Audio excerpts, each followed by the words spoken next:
আসসালামু আলাইকুম। Hello friends, welcome to my channel. Sara Karim আছি আপনাদের সাথে। আজ আমি মজাদার একটি খাবার নিয়ে এসেছি, যার নাম চাইনিজ ফ্রাইড রাইস। খুবই টেস্টি এই রাইসটা। তো দেরি করে না করে চলুন দেখে নেওয়া যাক ঝটপট। এখানে আমি 1 কাপের বেশি ব্রেস্ট চিকেন নিয়েছি।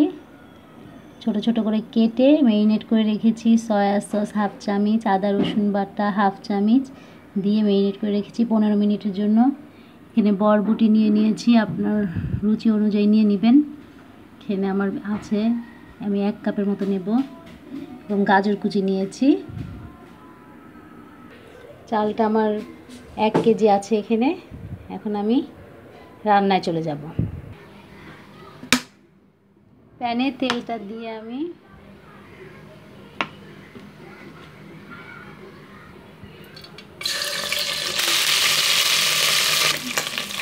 আদা রসুন বাটা দিয়ে সামান্য নেড়ে আমি এখন চিকেনটা দিয়ে 1 চা চামচ আদা রসুন বাটা দিয়েছি। এখন চিকেনটা তেলের মধ্যে দিয়ে আমি ভেজে নিব।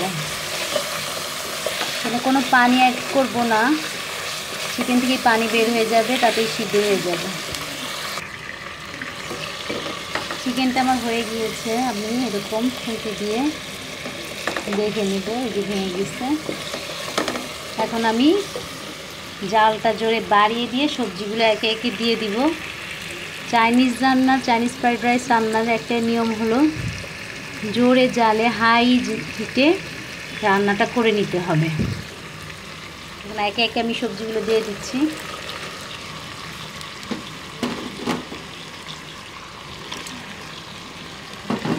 হাই হিটে আমি রান্না করতে থাকবো, এভাবে নাড়তে থাকবো।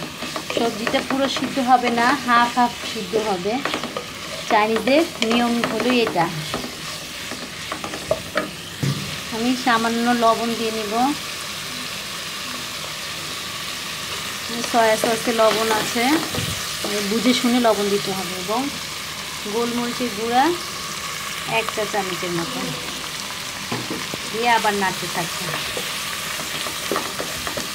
এখানে 2টা ডিম ফেটিয়ে নিয়েছি। আমি এখানে সামান্য লবণ এবং গোলমরিচের গুঁড়ো দিয়ে একটু ফেটে নিব। কিছুক্ষণ হাই হিটে ভেজে আমি এখন এখানে কিছু পেঁয়াজ কেটে রেখেছিলাম সেটা দিয়ে দিচ্ছি। এটা দিয়ে কিছু ডিম যেটা ফেটে রেখেছি সেটা এক পাশে দিয়ে আমি এটাও ভেজে নিচ্ছি।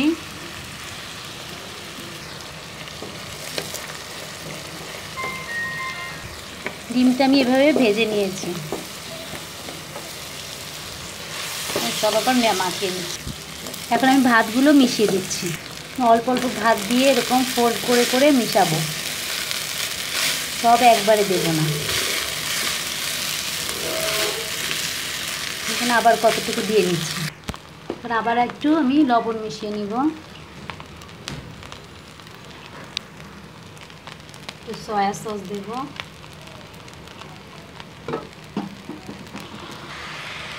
টমেটো সস দিয়ে দেব, আবার সব মিশিয়ে নিচ্ছি।